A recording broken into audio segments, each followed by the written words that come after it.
So I look at marketing a couple of ways. One, building your brand.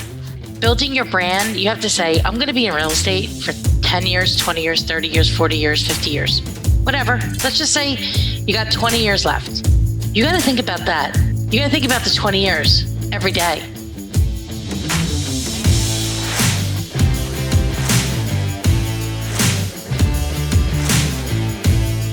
So the question is this: how do most agents find the secrets to succeed in today's competitive real estate market, especially when the top agents are keeping those secrets to themselves? That's the question, and this podcast will give you the answer. Hi, I'm Aaron Amuchastegui, and welcome to Real Estate Rockstars. Real Estate Rockstars, this is Aaron Amuchastegui, back for another episode where we get to interview the best real estate agents out there that are really crushing it in the market to try to figure out how to succeed in today's real estate market. And today's real estate market is super, super crazy. Things are changing kind of every day. You know, tactics are changing every day. And today we get to talk to Maria Quattrone from Maria Quattrone Associates, Greater Philadelphia area, and get to talk to her about what she's doing. Maria, thanks for joining us on the show. Hey, Aaron, thank you so much. It's a pleasure to be here today. Yeah. So how long have you been doing real estate in the Philadelphia area? 17 years. 17 years. So everywhere else in the world right now, if you list a house on the market, there's like 95 offers in an hour. If you are a buyer's agent, you're lined up outside houses, trying to see the listing. And then people are now like dropping contingencies and going over asking and like, you know, offering up their firstborn kid. What's it like in Philadelphia? Is it like that out there? So in the downtown market in Center City, it's not quite like that. Okay. It is busy, but we're not seeing a ton of multiple offers. It's definitely a different environment than the suburbs of our area. If you're buying in the suburbs, a single family house, most of those have, especially like under 750, they have like boatloads of offers, 100 showings, 30 offers, over ask, all that stuff. So I kind of am a little bit, I'm happy, believe it or not, that we don't have that, because way too much work for me. I don't want to be sorting through 30 offers as a listing broker. Yeah. And I definitely don't want my agents as buyer agents having to stand in line to get into a house with a buyer. So I feel a little fortunate that the city isn't like that. And a lot of that is due to COVID and everything that's went on. You know, there's a lot of civil unrest in Philadelphia. Primarily, we're a very urban city. Yeah. So a little different here. Man, I love Philadelphia. The first time, I was 35 or 36 years old when I got to go to Philadelphia for the first time. And it is amazing coming from like small town West Coast and getting to see all the places that like the Monopoly board was from, and getting like reading and like seeing all this and seeing the city and the history in Philadelphia. That downtown area is so amazing and so beautiful. But a lot of cities right now in their core, that is the slow part. Like the city of San Francisco is the slow part. The greater San Francisco, area is booming. The city of Sacramento is slow. The city of downtown Austin is slow. As soon as you get like a couple miles outside the major metro, the market is hot. So you think that it's mostly, COVID has pushed people from cities to realizing if I'm going to be stuck in my house, I want to have more space. And also, yeah, like you said, the civil unrest stuff. And the best part about living in a city traditionally has been like, hey, you've got the food, you've got the restaurants, you've got like the experiences, and then they shut all that down. Is it similar out there? Is that part of where the draw? It's like you miss the benefits of downtown? Yeah, no doubt. I mean, my husband and I live a few blocks from our office. We live right in Center City. Yeah. And it's a different environment. Last night, I went to visit a friend over at her condo in Rittenhouse Square, which is 5 blocks from my office. Yeah. I walked over, and not the same vibe as it was a year ago before the shutdown. That's for sure. Different. It's a little grungier. I feel like the city's definitely a little grungier than it was. We had seen an uptick in the city for the last 20 years, and the vibe is a little bit different. So a lot of people that own second homes are living in their second homes at the beach. The Center City's about an hour from the Jersey Shore. So within 60 minutes, you're there door to door. So with remote work up 300%, that definitely plays a key role in the it's okay. I can live at the beach all year round because I don't have to be at the office. And even if I did, and when I do go back, and if it's only 1 or 2 days, it's not that big of a deal. If it's an hour commute, it's not an everyday thing. So we've seen people move to like the shore areas, the Pocono areas, Pocono, which is about an hour and a half from here in the mountains, as we call it. Mm-hmm. And the market there is unbelievable, which was never, it hasn't been a hot market in, I don't even know if it ever was, but it is now. Yeah. And then you have people, of course, going to the immediate suburbs and then New Jersey suburbs as well. So, but what's interesting is we do have people coming from different areas, right? So there's still going to be residents coming. We're big medical meds and eds here. So we'll have residents coming from, we have one right now. They're coming from, she's in Boston and he is in Iowa. And they're moving to Philadelphia because she just got a residency at the University of Pennsylvania for her doctor program. So we will have people coming in for that. We see people also, buyers coming in from New York City because Philadelphia is less dense. Mm-hmm. And then we've had a couple people come actually from DC. So interesting times for sure. Yeah, a shift in demographics, a shift in demand. Easier to get a parking space now? Yeah, a little easier. Only a little. Only a little. I went to San Francisco 6 months ago, and there's a certain block that I remember once going to a conference and I missed the turn and into the right parking lot. And it took me an hour to go the 4 blocks around. And now you go down to that same area and you can park 2 outside. minutes. Yeah. You could do it's a piece of cake. So wait, you've been in Philadelphia. Did you have a cheesesteak? Yeah. Where did you go? Well, we went to the 2 famous ones across from each other. Pasadena's. Right? Yeah, we went there. We also ate at one little market right near the George Washington House Center. We're super touristy. So I go with my wife and kids. We do all the touristy stuff that we're supposed to do. We ride on the red bus and go around town. We eat at all the places and do the fun stuff. And it was been there a few times now, and absolutely one of my favorite cities. Have not been back since. But I think when you're talking about have not been back since COVID, right? But it'd been going, we first went there 4 or 5 years ago, went every year after that. But I think you're right. A lot of the cities around the U.S., it's just a little grungy right now. It's opportunity, it's change, it's demographic change.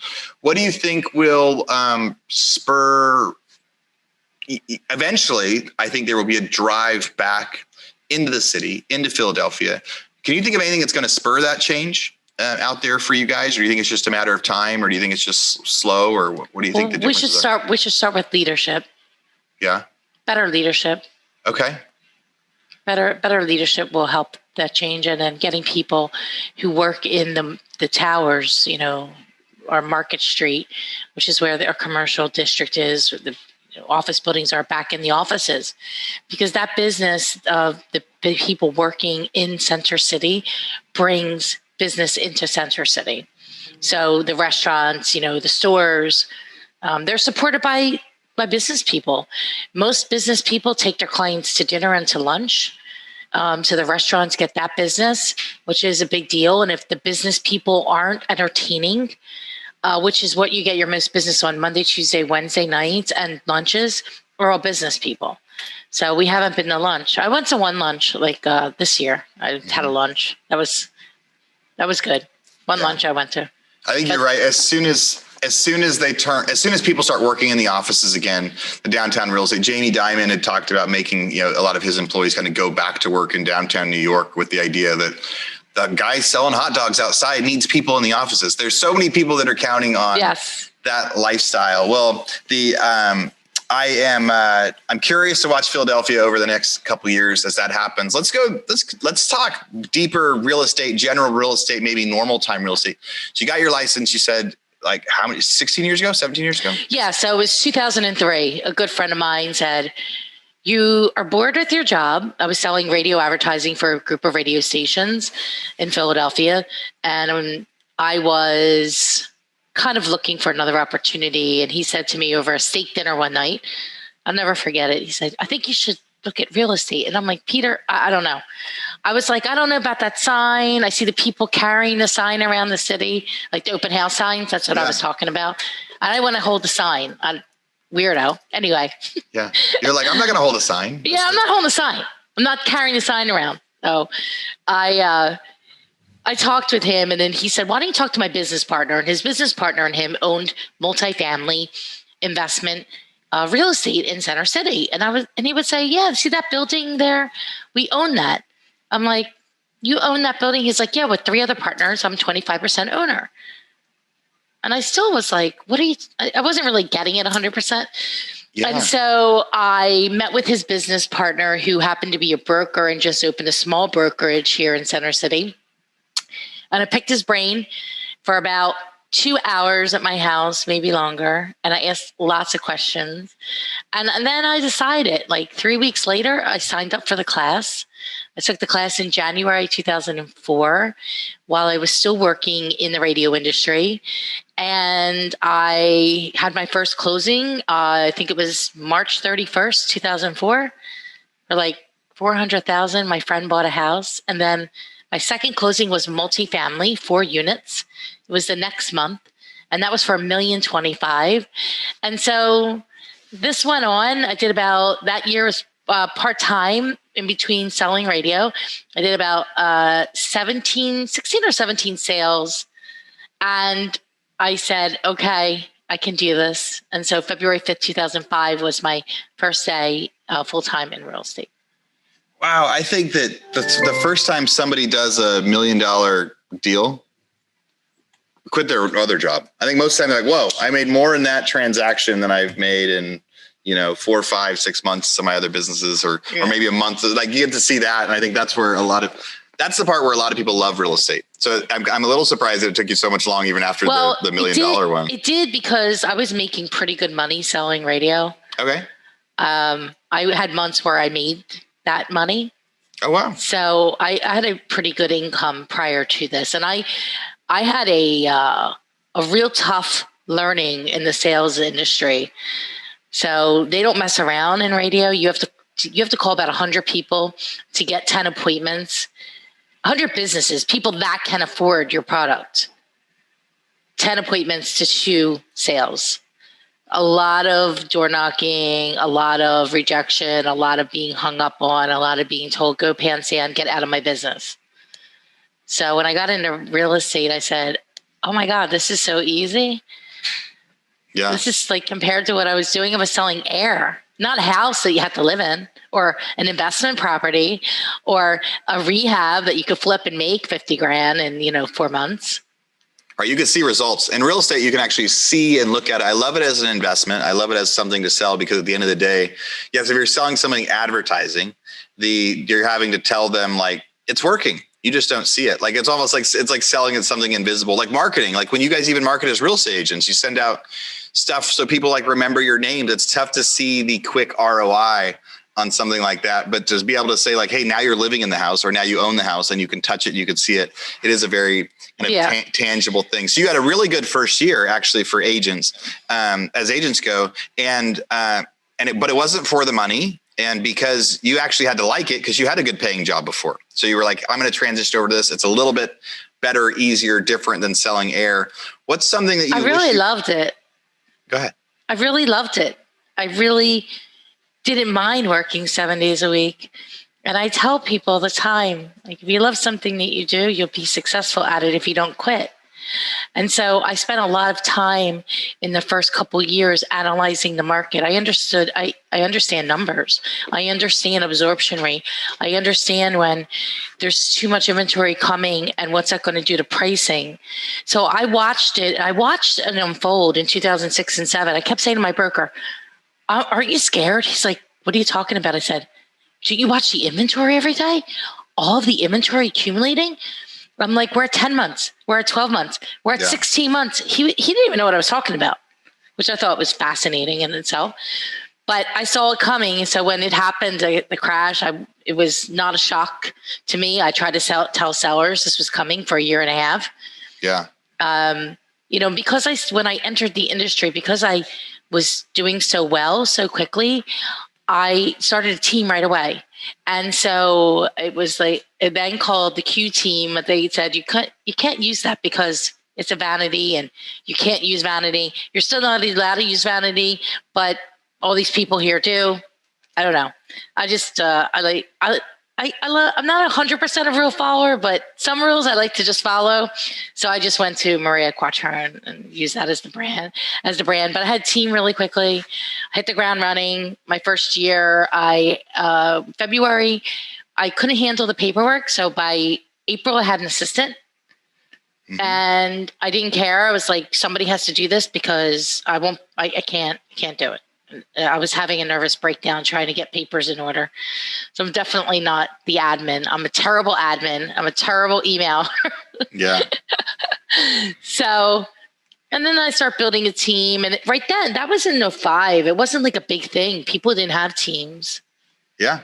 There weren't a lot of teams. There was maybe one or two here. And then they were like, who she thinks she is? She has a team. Yeah, she's putting her name on it, and other people are working. She's not you weren't a broker. You were under someone else's license, but you had a team, right? Yeah. Or were you? Yeah. I think it was common for people to get their broker's license to get agents to work for them back in 2005. Like a lot of small brokerages were popping up, but the team idea of working for someone else and then having a team be underneath you that is sharing commissions and things like that. How big is your team now? So we went through a couple iterations since I left my old brokerage, which I was at for 7.5 years. Now I bought the Remax franchise in November of 2014. So we are 6 years and whatever, a few months in. Yeah. And I had started with I didn't know, should I have a team? Should I have independent brokerage? And I had like a mishmash of that. And then at the end of 16, I recognized that all of the people that I was recruiting really weren't doing anything. And I said, oh my God, if I don't get out of this situation, I'm going to go broke. Because I was just like, money was just, burning every month with the bills and expenses. And so I said, you know what I'm going to do? I'm going to go back, Erin, I'm going to go back into sales, and I'm going to go back and build my marketing machine. And so here's how I describe my marketing machine. It's like, if you ever read the book, Chet Holmes' book, the marketing book, I forget the name. It's not coming to me. It's an orange book, but he talks about this big wheel, 5,000 pound wheel. And with the 5,000 pound wheel, that's the marketing wheel. It takes like time to get that going. It's a slow thing, but you get some momentum, you're pushing it, you get some more momentum, and then the thing starts to move, and then it starts to move. So now it's like spinning, and that's the business that comes in because I've been doing all the things to build brand. So see, I decided in 2013 that I wasn't going to buy leads anymore from Zillow, Realtor.com, or anybody. I decided that I was going to completely do everything that's focused on obtaining listing inventory. And that meant working for sellers, because if I had listings and I had leverage, and I had buyers and I had business, and I was able to, for those 4 years, completely focus on building that marketing machine and building brand. So then at the end of, and I didn't want to have agents in my company. I just wanted to have support staff, and people they were licensed, but they weren't out in the street. They weren't out in the street agents. They were more focused on handling the marketing, closings, the listing management, and all those things that go into running a business. And so the pandemic hit, and I said, oh boy, we live in Pennsylvania, 10 weeks closed. Our lovely governor, we weren't essential. Real estate was not essential out there for a few months. 10 weeks. Okay. Real Estate Rockstars, this is a commercial break from our biggest podcast sponsor we have right now, Rent Ready. It can be fun getting a new real estate deal, but it can be tough managing your properties after the fact, especially if you're long distance investing or trying to manage multiple properties by yourself. That's why we're here to tell you about Rent Ready. Rent Ready is a property management software that not only makes it easier to manage all your real estate deals from one platform, but they also have the best customer service support in the biz. They're an all-in-one app that lets you easily manage properties, collect rent, list units, screen tenants, sign leases, all from your phone or computer. Imagine all of your real estate doors right in your pocket. How awesome is that? The best part is it's so affordable, one flat price for everything. Unlimited properties, tenants, and support with a real live human. And I have to add in there, that's a new business model that not a lot of people are doing. There's like this freemium model where people say, hey, you can try this, but as soon as you grow, it's going to cost you a lot of money. Or they kind of punish you when you get too many emails on your list or too many comments. They aren't going to punish you when you grow. They're not going to charge you more when you get 10, 20, 30 rentals. They're going to charge you the same when you have 2 or 3 as they will when you have 50 or 60. So you have a nice fixed cost, all software, all in one place. Check it out, RentRedi, RentRedi.com. And if that's not enough, RentRedi is giving our listeners a special code you can use to get a whole year of RentRedi for just $54. Use code ROCKSTAR 50. That's Rockstar 50, and sign up for RentRedi's annual plan at RentRedi.com. Again, RentRedi.com with code Rockstar 50 to get RentRedi for only $54.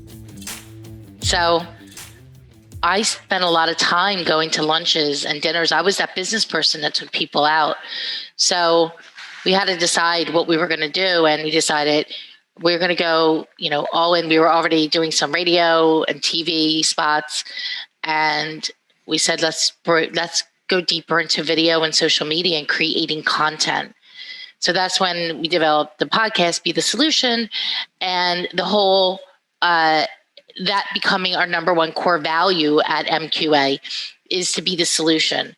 And the reason why I came up with that is because I built my business on expired listings back in 2007, 8, 9, whatever. And I thought back to that and I said, why do people hire me? I get hired. Sometimes a lot of times I'm the third broker. And because I come in and I fix it, I get it sold. That's fixing it in the listing land is getting it sold. And so I said, we solve problems, we solve challenges. We're a solution provider.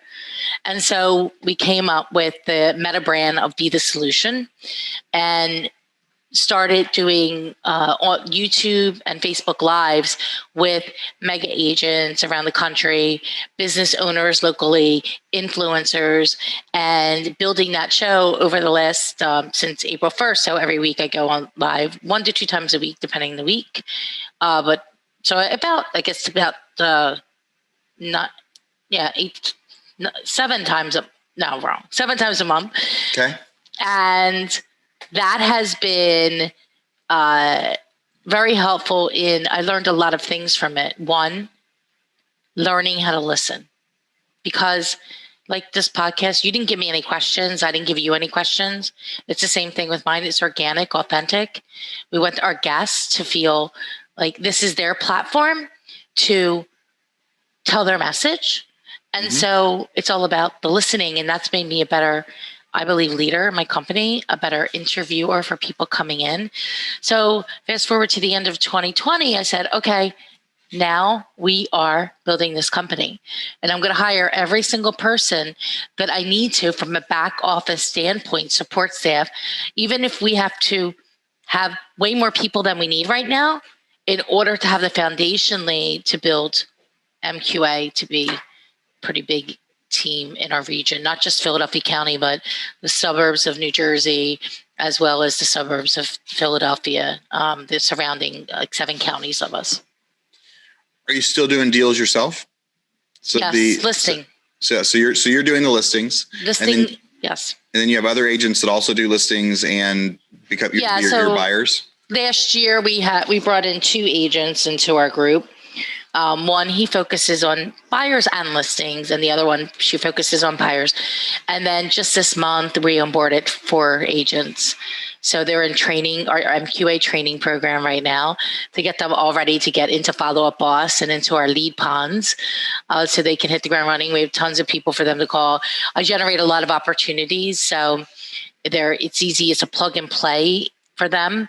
We've already built the system. We've already built the processes out. The business is a thriving business. Now we want to grow it with building the right community, with the right humans in our own little dysfunctional family that we are, like the rest of the world. So you've been growing your brand for a long time, but then end of 2020 was like, you've been promoting your brand and grow, but not necessarily growing your brand. And then end of 2020, you're like, hey, let's grow. Let's bring people on. So now you've just hired some people. What was the volume that you did in 2020? How many houses did you sell? Just around about 230 units, around 60 million. This year, based on the plan, it's to be at 100 million. So is that like, so average is average 250,000 a transaction then? Yeah, around 275-ish, depending. All right. But our price point now is going up, which we started to focus on last year. So how many units did you do last year? 250? Around 230. And how many agents did that? 230. Well, not many. Not many. Myself, I have a listing partner, Dara Ellis, who handles. I bring all the business in. She handles the negotiation. She's also our broker of record, so she negotiates the offers and does a home inspection. And then Steven joined us in August, and Magda joined us in November. Had her first closings in February. So basically, 3 people. That's awesome. I mean, that's crazy. So, but the way that you're doing that, so you're going to have a few people that do the transactions, but then a heavy back office team of like admin support. So you guys get to do the stuff that your best use of time, right? Yes. So negotiating, dealing with buyers, as soon as you actually get the stuff locked up, any of that back end stuff, it's done by the office. Somebody else by the office is going to do it. You're going to pay them less so you could spend your time doing the stuff that's worth the money. The agent's job is to convert the opportunities. We don't have an ISA department right now. We may at some point, but to convert the opportunities that I've brought in and show and sell property or list property. And then the back office does all the support, all the marketing around it, all the social media, everything, by even like putting up signs, lock boxes, scheduling photography, virtual staging. The office does all of that. So really it is an agent can come into our system, our MQA system, and make really good money really quickly with zero out of their pocket. So we run the office like one big team, as opposed. Personally, I don't believe in independent brokerage model. I think that, and I didn't believe in it the day I walked in the door, which is why I started a team. And so I had to go back to that, Aaron, and really say to myself, okay, well, I've tried that model. It doesn't work for me because I didn't believe in it. Because I don't believe that one person could do 7 jobs in one transaction. It's not what I believe in. Yeah. Well, it's not the efficient use, right? It's like batching. People need to be able to do their tasks really well, and they can fire out. If somebody's just dialing, they can do more calls than the person dialing and doing the contract. Yeah, absolutely. So, the other thing on top of that, though, it's worse, is that you're really only good at maybe 2 things. So something suffers, which usually means the client is suffering.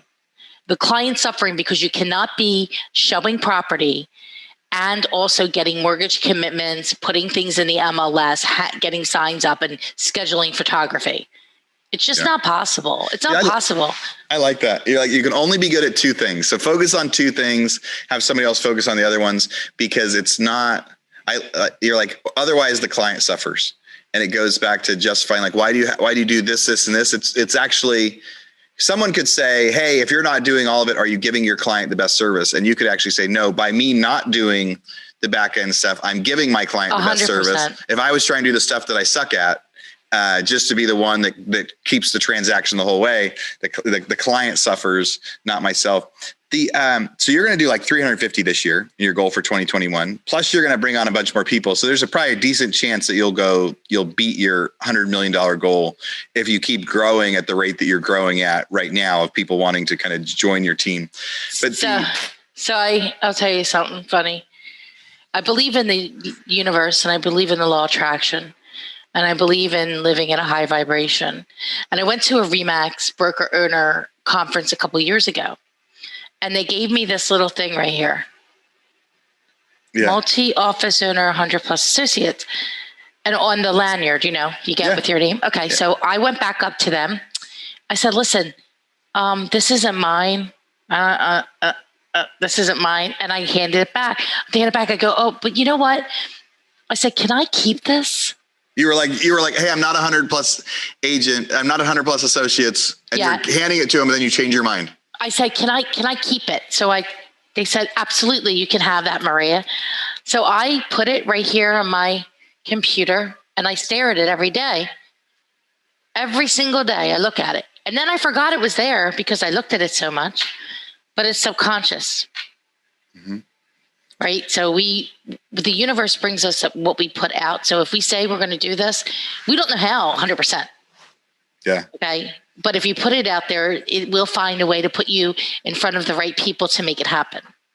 Right. Your 100 plus associates tag, you'll end up putting it on your lanyard someday soon, but by getting to look at it front and center. I'm a big goal person. I'm a big visualization person.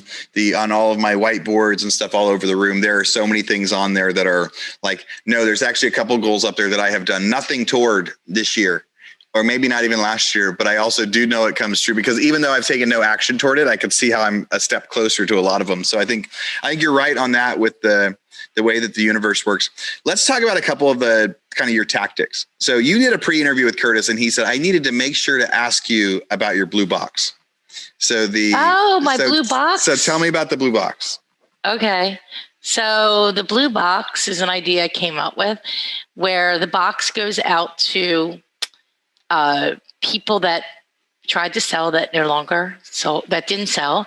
And in my box, I have a couple mugs like this, Be the Solution, coffee, tea. I have some information about real estate, why it sells, doesn't sell, and then a little bit of information about us. And then, can somebody bring me a blue box, please? And then I have in there a video card. And you open it up, and it's me saying, "Hi, Aaron." I've seen those. So it's like it's a card, like a card that would come in an envelope, but there's a little screen inside it. Yes, it's a screen inside it. Oh, does it say hi, Aaron, or does it say hi, someone? Oh my gosh, she's holding up the blue box right now. For you guys on YouTube, you're going to see it, but it's like a big old package with a bow on it. So you drop it off at their door, or you ship it? It gets hand delivered, and it's a video. So it opens up. It says MQA on the front. It opens up, and I say, "Hi, Aaron. I'm Maria Quattrone.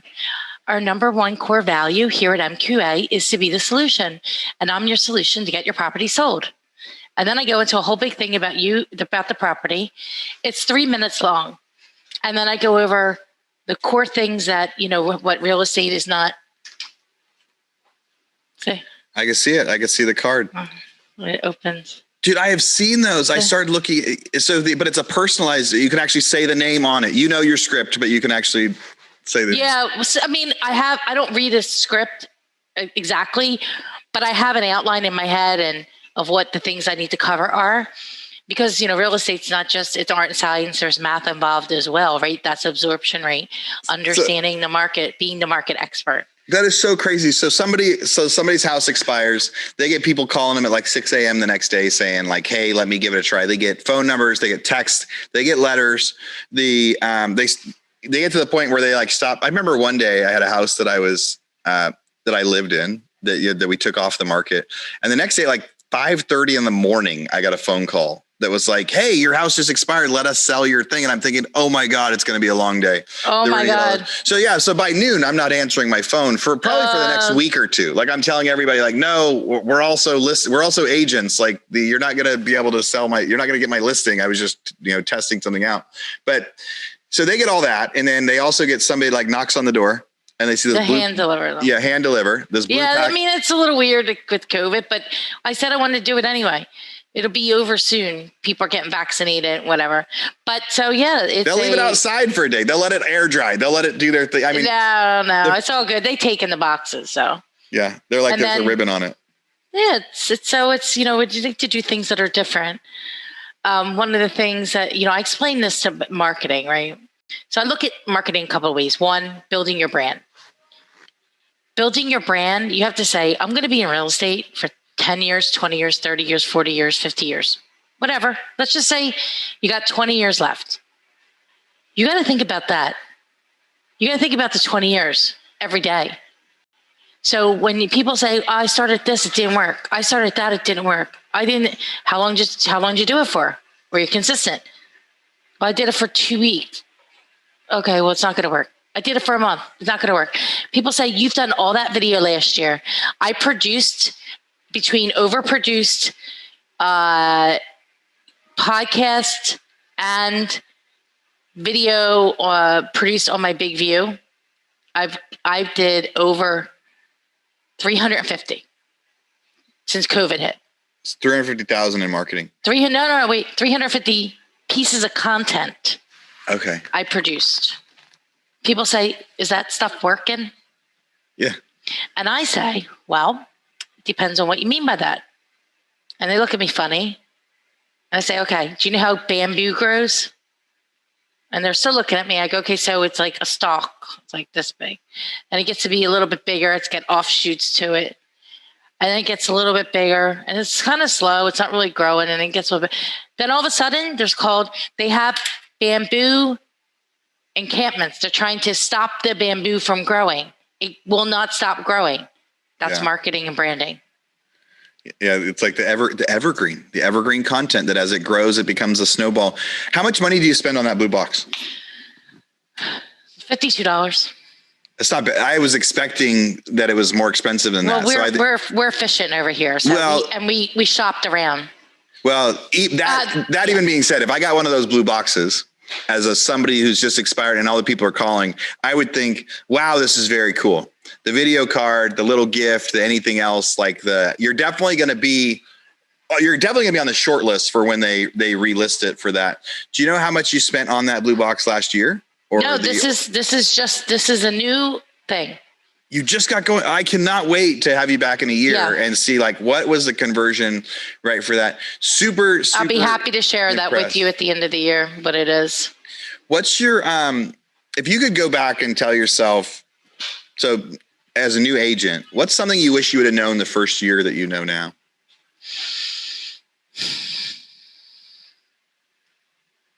Control your emotions. Okay. Yeah. We'll go. So when you say that, what's like a first story that comes to mind as when you didn't know that yet or what taught you? Well, that? I only just figured that out. Yeah. To be honest. Then even better, right? It's even better that we should have known that right away. The best stuff we learn is after 5, 10, 15 years. And we're like, whoa, my life would have been way, way different. I wish when I first got started, I would have known to have backup plans or diversify and not even as an agent, but in life. Like I had one business plan of buying and flipping foreclosures that was working really, really, really well. So 2009 to 2012, it's amazing. I never believed that business could get shut down. Right. And so I got to experience that back when competition set in, I should have had a backup plan. That re-hit me again in 2020, because then it was I did have a backup plan. So when some of my businesses did get shut down in 2020, I had other businesses that were okay. So I was able to diversify and pivot. And so I think I've been doing business for a long time, and I learned something last year that was pretty big. So the controlling your emotions as an early agent, what things do you think that could have helped you avoid? Well, I think, if you're right, you didn't win. Yeah. Right. It doesn't matter. It doesn't matter. You didn't win. You didn't win long term. And understanding that early on would have been helpful. Yeah. No, go ahead. If you're going to look at 2020, maybe that's the lesson that you learned. What's the one thing that helped you survive 2020? During COVID, you're still here and you had an awesome 2020. If you could tailor it to one thing that you focused on.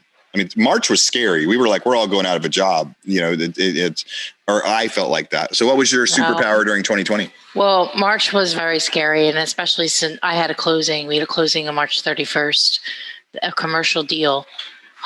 We sold 3 buildings over 100,000 square feet, because we do commercial real estate as well. And we had one of them closed already. We had 2 left to close. And it's a big fee for us because we represented both sides. Wow. It was several $1 million. And I was very scared about that not happening, because that not happening would have been a very big fee that we wouldn't have received. And so I think that a couple things. My adrenaline was very high. And I got up every day. I was sitting on my computer by 7, and I was there until 7, dinner time. My husband would cook. And then I come down and eat, and then I go back upstairs and back online. And that went on for quite a while. It was I don't even know, a while, because we were closed. So I think my superpower was focus. Yeah. I love the idea. There was 2 different approaches. Maybe there was probably more than 2. 2 very specific approaches to COVID I can think of is some people said, I can't do anything anyway. So I'm going to sit here and not do it. I'm going to put my head in the sand. I'm going to be scared. I'm going to watch TV. I'm going to hang out, whatever. And there were some people that said, oh my gosh, I need to solve this. I agree. And I saw a lot of people here sit back and take time off, and many actually big producing teams. And I was shocked by it. And I said, this is an amazing opportunity to grow the brand. Yeah. Because when everybody pulls back, it's the time when you put more effort to it. And that's what we did. And I've worked more in 2020 than I had and I was always working, I follow a schedule. I'm not one of these people that comes in at 11 I'm in early. I have a schedule every day. I have a back-to-back schedule. Most days there's not lunchtime. Lunch is let me try to eat something right this second in a minute, Yeah. So yeah, we were pulling 7 days for a while. And then when the summer opened, I went to 6, and I've been at 6 days pretty much since. And I wasn't working 6 days before that. I was basically doing 5 and maybe, a half a day on Saturday, looking at numbers and marketing or whatever. But now it's 6 full days. When are you going to slow back down? I'm not until I'm reaching where I want to go. I have a plan that in 24 months, I want to be able to live in Italy for 3 months. Yeah. As a first time thing. So that's when you'll slow down. I'll still be on Zoom, but I'll be on Zoom. Zoom in.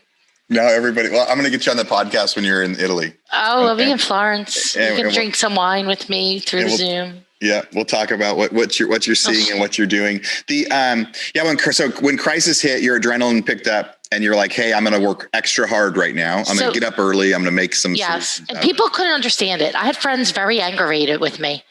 They just couldn't get it. What the hell will be the solution? This whole thing. Who do you think you are? Right, why aren't you being sad right now?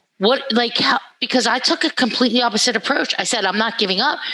There could be another pandemic. We have to be able to live through this. We have to be able to work through this. And I was very mad because Pennsylvania, non-essential real estate. I said, how dare this state say that real estate is non-essential?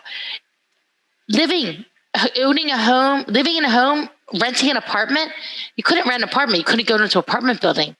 What were people supposed to do? Shelter. Yeah. Isn't that a right?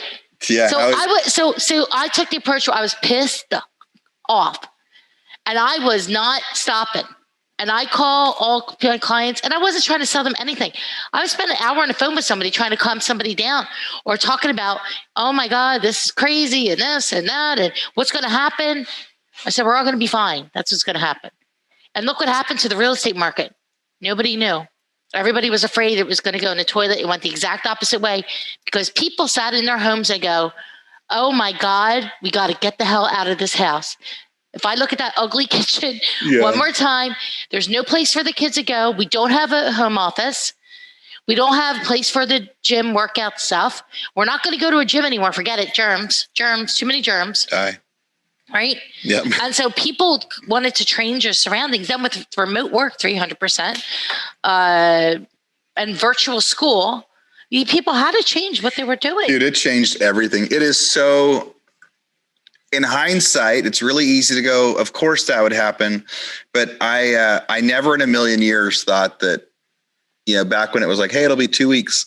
And I had friends at the time go, no, I think it's going to be about 6 weeks. And I closed some offices and moved people out of them. And now we're a year later and my workers are still not back in an office. And we are whoa, the world has changed. But we were terrified of the real estate market. We fire sold a bunch of stuff. We're oh my God, I was traumatized from 07, 08, 09. I'm sure. I was a home builder at the time. When you had first gotten I was a home. I remember the crash. I remember, oh my gosh, we had offers at 80 cents on the dollar we didn't take. And then a year later, we were at 40 cents on the dollar. And so I was traumatized. So as soon as this happened, I'm oh, it's real estate market crash all over again. I'm going to take it. I'm going to sell fast. I'm going to get below the market. I'm going to get out of this. And yes, luckily I was wrong. Luckily that hit, it's turned around, but it changed everything. People's demands, the, trampolines. It took 6 months to get a trampoline on order. I ordered a play set for my son for the backyard, and that took 4 months before it got here. And then finding someone that would actually come put it together was hard even to help me. Cause I'm like, I can't do both sides of this. So the world has changed. You know, Maria, it's been awesome talking to you. We only have a few more minutes. And I cannot believe that like an hour is almost up already I have a fire round of a few questions that we try to ask everybody. And then I want to hear more about what's next for you. So I said, so what's your number one way to get an offer accepted right now that you would, I mean, you're a listing agent, but right now people call and to go, and in Philadelphia, you're saying maybe you're only getting 2 or 3 offers, you know, in the city instead of like 30. Or maybe just one. Or maybe one. If you are in a multiple offer situation, what is the secret to get your offer accepted? Or what's the tactic people should use? Well, they're trying all different things these days. I think if you're competing against a lot of people, pay the seller's closing cost. Okay. Just be like, here's something extra. You're going to make a little bit more out of this thing. Anything else? Do you call them and tell them ahead of time? Hey, this is the thing that we did. Well, I would never use an escalation clause. It's a bad tactic because then you tip your hat. Put your best foot forward. Think about this. How long am I going to be in this house? If your answer is 20 years, okay, what can I overpay? How much can I overpay to get it? And you might have to overpay. And if the house is priced below market, right, somewhat. And if you think it'll, you know, it will too, right? Now. I'm not saying like, obviously you're not having an appraisal contingency, you know, inspections, that's going to be up to the person. If they want inspections, do a pre-inspection, bring contractor through. If you're worried about that, if you're buying an older home, there's going to be stuff, figure 10%. Yeah. In repairs. So calculate all this in, and it's going to depend on how much you want that house. And if you're going to stay there 20 years and you're going to be happy there, yeah, pay what you got to pay to get it. That's it. The house that I'm in right now, we bought it on MLS. We paid retail. Every other property I've ever bought was a foreclosure on the courthouse steps. If it was something that we lived, I wanted to get something for 60, 70, 80 cents on the dollar. And this was the first time I had to go like, no, I will pay more than anybody else because this is long-term. This is for my family. This is for everything else. Having that mindset. And then COVID happened and I was terrified I bought this house. And now in hindsight, you're probably very happy about it. I look like I'm brilliant. Yeah. It turned out to be the best mistake I ever made with stuff. What's your favorite technology in real estate right now? You mentioned Follow Up Boss. Is that your go-to? I love Follow Up Boss. I love it. We have action plans now for bringing on new agents. We have action plans for our recruiting. We have action plans we're building right now out for our investors. We have long-term seller, short-term seller, after client. I think it's one of the best systems and it's very user-friendly. I think that system, and I've used a lot, is one of the easiest. All right. Because you could text on it, you can email, you could set up like videos, emails, send somebody a video on day 10. You know what my favorite technology is too? This little thing here. It's called the phone. This is made. If you didn't have this little thing, think about 15 years ago, 10 years ago. We didn't have video on here. Now you could be anywhere. Video. People want to cry and complain about stuff. I'm like, you live in the greatest place in the world, America. You have the best opportunity because you have the internet at your fingertips to be successful. You can watch YouTube. You can watch you can watch me. You can watch any successful person on YouTube. You can be on, now I don't go on there because I had to focus, Clubhouse and all these other things. Learn all these things. Just the greatest time in history to be alive. Yeah. The phone. I've heard that you can't get on Clubhouse if you want to actually be productive because you get sucked in there. I can't do it. I have to get sucked in there all day. I haven't looked at it yet. The fact that I'm on Instagram and Facebook is already an efficiency killer for me, but I love being able to talk to people on there. It helps us make better content. I talk to listeners and things like that, but it's something else. But you're right. The phone, now you can take videos from anywhere. So much better quality. One of my best hacks is the calendar that's built into the phone. I mean, I tell you what, we get so busy. You and I, before we got on, we were talking about how many meetings that we book in to have conversations and get to meet with people. And the little pop-up on my phone of like, hey, you have a call with somebody in a few minutes. It's like, oh crap. Yeah, let me go jump on that. Let me go do that right now. So you mentioned that you have a podcast. What's your podcast called?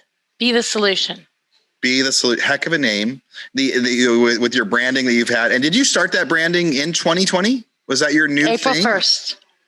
Holy cow. So that was like 10 days. That was literally saying, I'm going to take this on head on. Like, here's COVID happening. Everybody's leaving. They made us non-essential. Screw that. I'm not going to let the government say I'm not essential. I'm going to be the solution. I'm going to go all in. And now you're growing and you're going to double up. I had fights with people about it that thought that we should stay home and we shouldn't be essential. Friends in the business. I had a lot of people mad at me for not being more angry. I'm like, it's going to be okay. Now I was, again, terrified, but going, I'm going to get stuff in place. It's going to be okay. This isn't going to last. And I had people going like, how could you not be so mad right now? It's like, it's not that I'm not, but I'm trying to also go further. I agree. I use that adrenaline in a positive way. So if somebody's in Philadelphia, they want to join your team, they want to learn more about what you're doing on the front end, the back end, what's the best way they can reach out to you and ask you questions about what you're doing? They can message me on Facebook. They can call me at the office, 215-607-3535. They can You got to say that number in a non-Philadelphia speed for me. So you're 215. Sorry. 215-607-3535. Email Maria@callmq.com. That's easy. Okay. And that 607 number, it's a textable number too. That's our main number. Awesome. Text, email, Facebook Messenger, Instagram, I'm on all of them.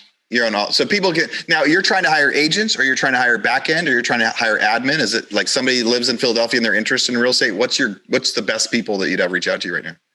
We're looking for good people in the industry. So all positions, and I will find a spot for that person if I think that they're the right fit. We are looking for a transaction coordinator, as well as agents, experienced and brand new as well. Because we have a training program. It's a 2-week boot camp. It's at your pace. So if you do it in 10 days, you're onboarded 100% in 10 days, and you're rocking and rolling, and you're making deals happen in the first 30 days. Yeah, that's awesome. It's been really fun getting to know you. And I can't wait to have you back on the podcast when you're in Italy saying, no, I worked super hard during 2020 and now I'm living in Italy 3 months out of the year. But what are your final thoughts? Your last minute or two, what do you want to tell our listeners? Anything you want to say? So if you have the belief that you can do it, you will do it. And the universe will figure out a way for you to make it happen. The important part for you to do is to take the action each and every day, because the only thing that we can create is an environment and a community for people to be productive, but we can't make anybody productive. So I say focus on your micro commitments each and every day of what those items are that are non-negotiable, that need to get done, that are going to move your business forward. Whether that means you're growing a team, or you're working on a team, or you're an independent and you're focusing on, working with buyers or sellers, or certain actions that you need to take on the daily, and don't miss a day. Because if you miss one day and you work 5 days a week, you're going to miss 20% of your goal. And if you do that enough times, you won't make it. Yeah. And so it's like getting up every day, being excited to take action. And then I made a quote this morning: when you change the way you look at things, the things you look at change. Yeah. Wayne Dwyer. And if you think about that, and the fact that I would say you never step in the same river twice. So we'll never have this moment again like this, Aaron, because when we meet again, we both will be at different points in our career and in our life, and we'll have grown so much. So I am very thankful and grateful of the opportunity to be here with you today and to share with you a little bit about what we do. And it was great to get to know you as well. Awesome. What a great final 2-3 minutes there. Maria, thank you for joining me on the podcast today. And Real Estate Rockstars, thanks for listening. All right, Real Estate Rockstars, this is Aaron Muchastegui jumping in again to thank you for listening to the show. Hopefully you guys loved listening to that one. And I want to make sure that you know about all of the extra resources that we have. And also, we need your help. They say podcasts are free. You get to listen to podcasts for free. But what is the cost of that podcast? I would say if I could beg you to pay anything for that podcast, I would say the cost of the podcast is going and giving a review. So whether you download it on Google or Apple or YouTube or anywhere else, please go give us a review. Say what you liked, what you didn't like. It helps us get better guests. The more reviews, the higher we get in the rankings. Right now, we are the biggest podcast out there for real estate agents, and we want to keep that spot because we know there's lots of podcasts out there. So go give us a review. Also, be sure to go to hibandigital.com. If you liked any of the resources that those real estate agents talked about, we've got a huge video vault of those resources for free. Every penny that comes on the podcast that we interview, they give us something that helps them get their deals or helps them work with their clients. And we put that in the toolbox in our vault for you. So go to hibandigital.com and you can get it. If you're looking for real estate education, go to rebusuniversity.com. We have all sorts of courses in there to help agents succeed in real estate. How to get the listing, how to negotiate deals, how to become an investor, all sorts of different stuff, rebusuniversity.com. And if you want to chat with me, go find me on Instagram. And if you come find me on Instagram, you can send me messages. Tell me what you want to hear. Tell me what you liked, what you didn't like. We try to put a bunch of content out there too. You can find me in 2 different places. It's at rerockstars.com for our Real Estate Rockstars page, or at aaronamuchastegui.com for my personal Instagram page, where I can chat with you about all sorts of different things. Thanks for listening. We'll see you again soon.